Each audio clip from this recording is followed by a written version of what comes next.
California adds more states to travel bans for state employees for LGBT discrimination. Also, Murray Energy ends up suing John Oliver over a news story, quote unquote, from John Oliver's HBO program. And Justin Bieber is the first artist to hold 3 top best-selling songs simultaneously in the modern era. That's basically off all the YouTubes and the electronic things and more. Those are just 3 of the major conversations, some really major conversations we had over the weekend, and we will recap them all right now for the Daily Recap Podcast for June 26, 2017.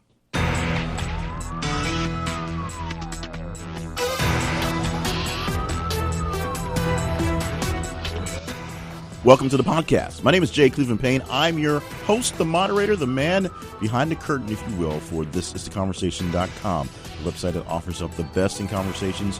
It's the stories that are out there that people are talking about, the trending stories, the top stories, sometimes the really, really weird stories that people really want to get into. And we know because we put them out there for you to respond to, and you respond to them in many ways. And we're so glad to have you around. We do this all day long via social media and our website, thisistheconversation.com. And then every day we add them up, put them together, take a look and see which were the biggest stories of the day. And for the weekend, we go over that past 7 days for the weekend wrap up. But today we're doing the first daily recap podcast for the week. Of course, you look over the whole weekend from Friday to this morning, early this morning, the very first message we'll talk about as well. And we want you to be a part of the whole shebang conversation, to be included in what's going on. It's very simple. Just follow us and react to the stories we put out there that you want to see more of or see more about. It's simple. Follow us on Twitter at @th_conversation. On Facebook, look for This Is the Conversation. And on our website, it is thisistheconversation.com. Stop by the website for plenty of great features and plenty of great tips for things you can do to get in on more conversations as well. Now, let's get into the stories we have for this week. The number one story for the full weekend, which will probably, by leaps and bounds, by about 100% of the next story, will probably be in the weekend wrap-up for this week, even though it was such an early story, was an overturned oil tanker exploding in Pakistan. This was a big major international story, which is probably why it got so much attention so quickly. It ended up killing 122 people in initial reports on the accident. It'll probably end up being a bit more once everything's said and done. We'll find out more details on this one as they've getting into more of the autopsy of the ship, if you will, for the week. Now, the next highest story, which was beaten by about 100% worth of responses to it, was a surprising one to me, but it was a pretty big one to me in itself as well. Writer Kevin Powell, you may remember him initially from the first season of The Real World, went on to do a lot of big things in media, and of course ran for public office in a couple places. He's essentially He's basically a writer and producer these days. He is suing the company behind All Eyes on Me, the new biopic on Tupac that a lot of people don't like. We almost posted a story this week that listed all the people that apparently were unhappy with the way they were portrayed or Pac was portrayed in the movie. But this one popped up as an interesting one. He is suing the producers for copyright infringement. He's saying that the story they're using, the story they're basing things off of, which a lot of people, of course, aren't very happy with anyway, are based on his writings from back in the day, based on some characters that were fictional characters that narrated a story of Tupac that he wrote back in the day, are essentially carbon copies, if not flat out stolen images of the characters that he wrote. So Kevin Powell was suing the producers of this movie. A lot of people are mixed on the movie. There are famous people who aren't so happy with the portrayal. One of the biggest people that was really big on this is, of course, Jada Pinkett Smith, not happy with the way she was portrayed in her relationship with Tupac back in the day. But there are a lot of people who are happy to see this thing coming out and are just waiting for now a Biggie Smalls one to come out independently as well. We'll see if that happens, and we'll also see how this lawsuit comes out. Now, Hamas banned dog walking in the Gaza Strip. We talked about this one a little bit because this was the first story we posted on Friday. The very short recap on this one is having dogs, having pets in the Gaza Strip, a very poor area of the region right there in Israel. It's of course, the big issue is it's disputed territory between the Palestinians and the Israelis. Essentially, having pets is a symbol of freedom Simple of that they're not being backed down or beat down by the issues they're dealing with. They don't have a lot of water. They don't have power most of the days, but they do have pets, and they walk them fairly regally around town, in the markets, on the strip. Hamas, who is the leading group kind of controlling the area, is banning the walking of dogs. Not dogs particularly, but walking of dogs, because for a lot of reasons. Number one, they say it's a safety issue. Women and children seem to be scared of all the dogs. And number two, Hamas, being a big religious bent, if you will, see the dogs, the animals, as unclean, unholy, and are trying to kind of clamp down on that.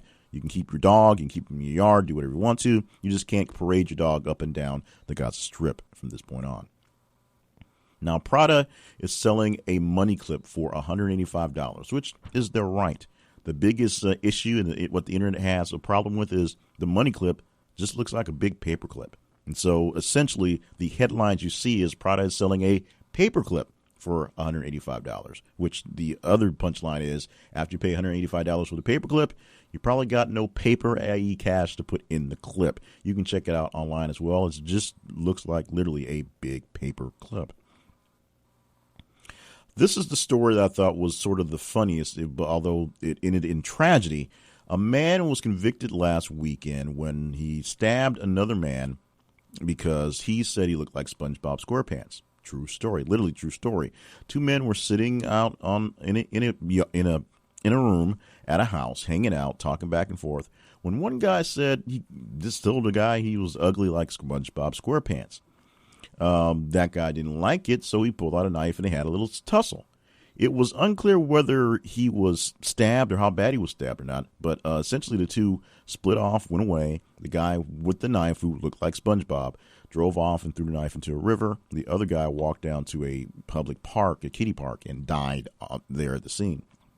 Now, we know the occurrences or how it actually went down because in the room was the girlfriend, the mother of one child's father in the room. The man who got stabbed, his girlfriend was there in the room and saw it go down. So we know play by play what happened. And from that, we get the conviction of the man who looks like SpongeBob SquarePants. We'll see how jail works well for SpongeBob SquarePants man. Meanwhile, jail is not an issue, but money will be for HBO and John Oliver. On John Oliver's program on Sunday nights, he did a story a few weeks ago on coal, basically because Donald Trump is trumping up coal as a great thing. And a lot of people have come to the realization that coal and coal jobs are going away. Coal industry is dying. There is some stalwarts where it's there, but as far as a growing industry for jobs, it really is not. The man behind Murray Energy is suing John Oliver for putting his company in bad light for in the episode. In fact, in the lawsuit, it's stating that Mr. Murray, who's in his 70s and is in ill health, will probably not live out to see the end of the trial if it goes to trial.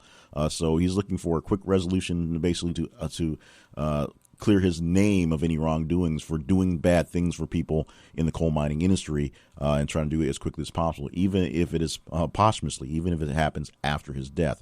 We'll see how far this lawsuit proceeds, or whether John Oliver, who has not shied away from people attacking him, actually doubles down on his play. Meanwhile, speaking of Trump actually sort of admitted that Russia probably had something to do with influence elections, or trying to, over the weekend. He said this, sort of. One, he said it in a tweet, and two, he said it bashing the Obama administration, essentially saying, well, why didn't they do it since they were in charge of the elections? Because it happened before I was elected. Which takes us back in time to a time where the Obama administration announced that these things are going on, and Donald Trump didn't say much about it then, because at the time, A, the elections hadn't happened, so he wasn't president, and B, many people were basically discounting the fact that he could win. In fact, the win itself was a surprise on election night. And from that point on, that's when he's downplayed the Russia thing, because he is the winner. Essentially, if Russia was actually mucking around with elections, that would make his actual win illegitimate. And whether it stays or not, that's where the big issue is. So Trump saying, okay, Russia mucked around with the system, but why didn't the Obama administration do more about it? Which of the Obama administration is taking hits for that? And B, what is Trump doing about making sure it doesn't happen again, which right now doesn't seem like that's very much. Two baseball issues over the week, starting off with Tim Tebow, who we listed as moving up into a double-A baseball team in the Mets farm system. Not exactly true. Actually, not true at all. He's moving up to an A+, an advanced A level.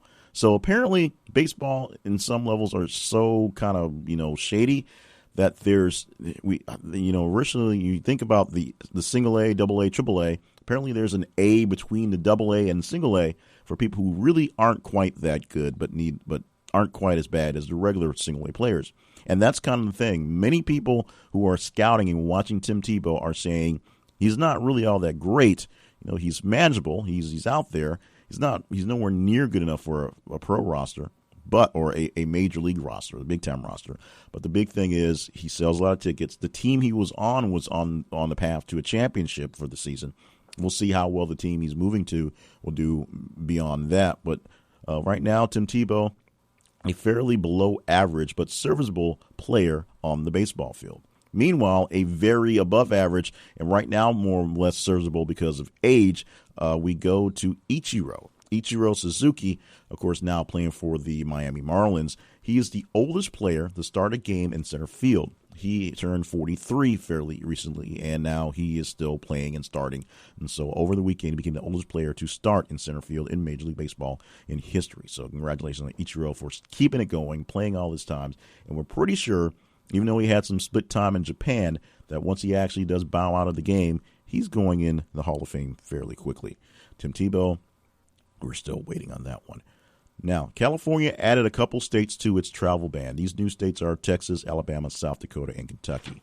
So, you didn't know California had a travel ban? Well, yes, California has a travel ban, a very public one if you're living out in the West Coast, for states that have discriminatory laws against the LGBT community. Now, this is similar to a lot of what went down in South Carolina after they passed the bathroom laws that ended up getting them losing a lot of business, including the big sports business. The NCAA and the NBA are both backed out of the Carolinas for dealing with anything just in the general area. And now we're seeing that California adding 4 states to the list. The list is now, I think, 9. I don't have the other 5 states in this copy I have here, but the list now includes states who added new laws in the last 6 to 8 months, that being Texas, Alabama, South Dakota, and Kentucky. So state employees have bans on going to events, not sure why they're going to concerts, but conferences, meetings, and whatnot with people from those states unless they get specific waivers for whatever. We'll see how long they stay in the ban and whether Donald Trump finds a way to make this ban work better for him than the other ban. A woman bites a mall store employee after attempting to steal a stripper pole. This is one that got into the list because it happened right here where I am in Little Rock, Arkansas, at something called a shopping mall. We have a few malls here in the Central Arkansas area, one in Little Rock called Park Plaza Mall, and that mall has a Spencer's Gifts. If you remember them or if you still go there, you're probably, I don't know who still goes to Spencer's Gifts, but apparently someone went to Spencer's Gifts over the weekend, and someone tried to get a stripper pole because that's where you get stripper poles, which is actually the first question I asked was, where do you go to the mall to get a stripper pole? And the answer is Spencer's Gifts, if you have a mall and you still have a Spencer's Gifts. The lady tried to shoplift a stripper pole. She was confronted by the store employee, who didn't want her to steal the pole, and she bit the lady in an attempt to escape. She was apprehended pretty quickly by security, and that's the end of the story. Not much more beyond that one. Let's let that one go.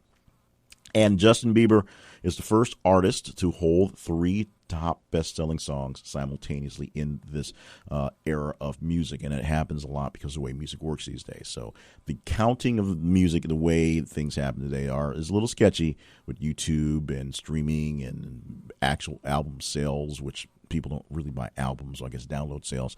But he's holding the top 3 songs right now in all the land, and of course it also gets confusing on who actually is doing the counting, but he's holding top 3 songs in the nation or maybe the world, and he's the first person to do that. Congratulations to Jay Biebers or whatever they call the kid.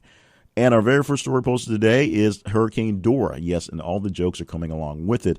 The forming in the Pacific off Mexico. So Mexico's coast is dealing with the early remnants of Hurricane Dora. Dora will hit land in the next couple of days, we're sure. Right now it's just forming, and they're trying to figure out how it's going to go. So how Dora will explore the Mexican coast, we shall see, and the jokes will probably continue for a few weeks as the storm passes, hits the ground, and stays long to whatever it does as heavy rain. And those are the big conversations we had for the weekend. So we're glad you were a part of all our conversations, and very glad you stuck around to listen to which ones were the big ones, the most important ones, the ones you really liked. To be a part of the process, if you're not, you just heard our podcast and wonder, how can I vote, quote unquote, to be in this thing? It's very simple. Follow us on social media, th_conversation. It's us on Twitter. Follow us on Facebook at This Is The Conversation. And our main website is thisistheconversation.com. All you have to do, we post stories all day long, all weekend long. We slow down a little bit, which is why we do 3 days worth of recaps on Monday. But we do post things as they happen, more or less, throughout the day. When you see it pop up in your feed, react to it, like it, share it, love it, cry at it, be mad at it, because those are Facebook emotions. Share it with friends, respond, reply, retweet, and go to the website as well and leave comments there as well, so we can see which stories are really getting under your craw or making you tear up and cry, which ones are moving you to respond. Do that, and we'll know which ones to talk about, especially on the weekend for the wrap-up for the full week. We also want you to stop by thisistheconversation.com/survey panel, because we have a great deal for you. We work with various companies and various other political action committees who are looking for information. They're looking for people to answer questions for them. And because they come to us, they pay us. And because we come to you, we will pay you. Now, if you've ever joined any survey company and you've gotten frustrated because you've had to do a qualifying survey every single time to get into the survey, and it takes 5-10 minutes to go through different surveys, they ask you the same questions over and over again, jumping through hoops, just to find out you don't qualify for the 85-cent survey, well, you've wasted 5-10 minutes trying to earn 85 cents, which is obviously not a good use of your time. If you put yourself into the survey panel, it's a quick survey we're going to give you. It's going to ask for your interests, the things that you like us to ask you questions about, plus a big section that lets you tell us, hey, these are questions I want to be asked. You put it down. We find a survey you qualify for. We send it to you. You fill it out. We'll pay you directly through PayPal, just like that. This is theconversation.com/survey panel, and get in on that. Hopefully, great deal. Hopefully, you'll love that. Hopefully, you love what we do here. I have to say, I love you guys every single day. And I always end the whole podcast with a big thank you kind of thing, where I say thank you a couple times. But I do that because we can't do a podcast. We can't have a website. We can't have social media presence.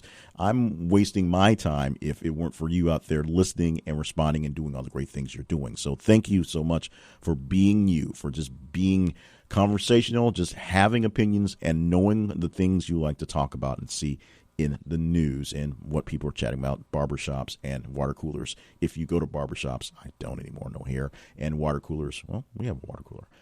If you want to get on more conversations, like we said, follow us on Facebook or on Twitter, and of course on the website, and respond. If you want to find out more about the other great things I'm doing, I think they're great, check out my main website, jclevelandpayne.net, and of course, subscribe, share, and be a part of this podcast so that more people can get a hold of what's going on here. Rate and review the podcast if you will, wherever you get your pods from. We enjoy that. Just send it to there, and we'll figure it out from that end.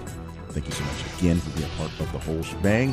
We're going again tomorrow, or all day, of course, on social media and the website, and tomorrow via the audio from the podcast from This Conversation.